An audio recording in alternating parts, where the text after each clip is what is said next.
Let's start 3.2, which is motion with constant acceleration. Now the key for 3.2 is this piece. We are talking about constant acceleration. So when you are plugging these equations into the problems in the book, or when you're seeing these problems in the book, you have to make sure that acceleration is constant. So constant, not changing, it's always the same. Because as we've talked about before, acceleration can change. So you want to make sure you're dealing with constant acceleration. So we're going to give you kind of 3 equations to deal with today. To deal with average acceleration all right, we've talked about that. It's just a definition, final velocity with average acceleration. But here's your first equation when we're dealing with constant acceleration. Vf is equal to Vi plus A triangle T. Now the triangle stands for change in. So the triangle stands for change in T. So that's change in time. So if we go through and talk about this, right, Vf equals our final velocity. Vi is our initial velocity. A is acceleration, and T doesn't change. As we've talked about, T is time. So if we go ahead and look at the example here. If a car accelerates from rest, with a constant 5.5 meters per second, how long will it take for the car to reach a velocity of 28 meters per second? Now, before we even start this is our first official physics problem of the year, I want to point out that I always get asked, towards the end here, you're going to have 3, 4, 5, 6 equations on acceleration. Well, which equation do I use? Well, it works best if you sit there and point out what you have and what you need to solve for. So if we go through and highlight here, our car accelerates from rest. Well, rest means our Vi is going to be 0 meters per second. With a constant acceleration of 5.5 meters per second, so our acceleration is going to be 5.5 meters per second squared. How long will it take? So now we're looking for time, but we don't have it, so we're trying to solve for time. And then lastly, for it to take if the car reaches a velocity of 28 meters per second. Well, that is going to be our Vf in this equation, is 28 meters per second. So we're going to go ahead. We have Vf, we have Vi, we have A. We're trying to solve for T. Fortunate enough, this equation works for you, so we're going to go ahead and plug it in. Vf is equal to Vi plus A change in T.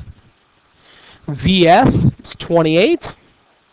That's equal to 0 plus 5.5 times change in T.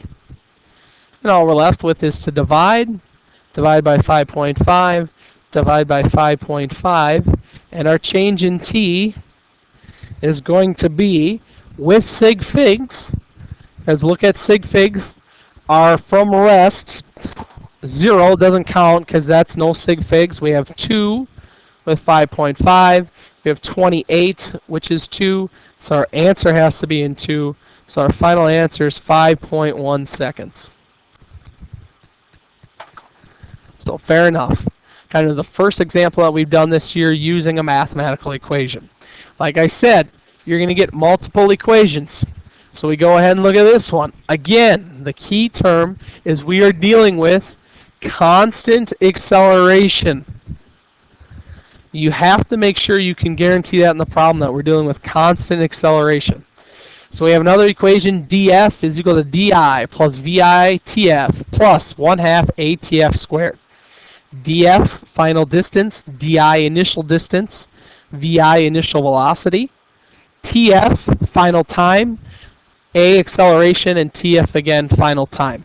This is one that we don't really use very often, but I wanted to throw it out there because 1 or 2 book problems might have you use this equation, and then a little comic for you to laugh at because Mr. Kleiner can't spell. All right, so we move onward. We deal with, again, now, if we go back, we kind of had 2 equations that surrounded acceleration. Right, the first one was trying to solve for time. So we had time into the mix. But one of the other things that we can do is we can solve for distance. So if we go back, we have VF squared is equal to VI squared plus 2AD.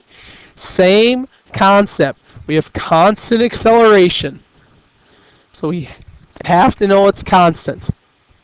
VF squared, final velocity, VI squared, initial velocity, plus 2AD, A acceleration, D is distance. So we go ahead, we look at a problem like this. All right, a car starts at rest and speeds up at 3.5 meters per second. How far will a car have gone when it is traveling at 25 meters per second? Now I have a small typo in here. I want to make sure that this has a constant acceleration. It doesn't necessarily clarify it in the problem, so I want to make sure that we're clear on that we are using a constant acceleration. So how far will the car have gone? Well, again, we go through and we point out what we have and what we might need. All right, we're going to start with, these are all one equation problems, but as we get on and on, I'm going to be able to take an equation that goes to the next one, that goes to the next one. So a car starts at rest and speeds up. Well, rest, we know, VI is 0. Speeds up at a constant 3.5. We know that's acceleration. How far? We're looking for distance, and our final velocity is 25. So again, I'm going to take these on the side here and write these down. VI equals 0 meters per second. Acceleration equals 3.5 meters per second squared. Distance, I don't know. And my final velocity is 25. So I look at this and I know this is the equation I'm going to use. VF squared is equal to VI squared plus 2AD. We go ahead, 25 squared is equal to 0 squared plus 2 times 3.5 times D. 25 squared is 625 is equal to 0 plus 2 times 3.5, which is 7D. Divide by 7, and D equals, making sure our answer again is in two significant figures, 89 meters. So, those are the three equations. Make sure you get those equations on your note card, and you will be squared away. We'll have some time in class to work on these problems, and if you have questions, that's the best part of the flipped classroom, is to be able to ask from there. So other than that, I hope you guys have a great night.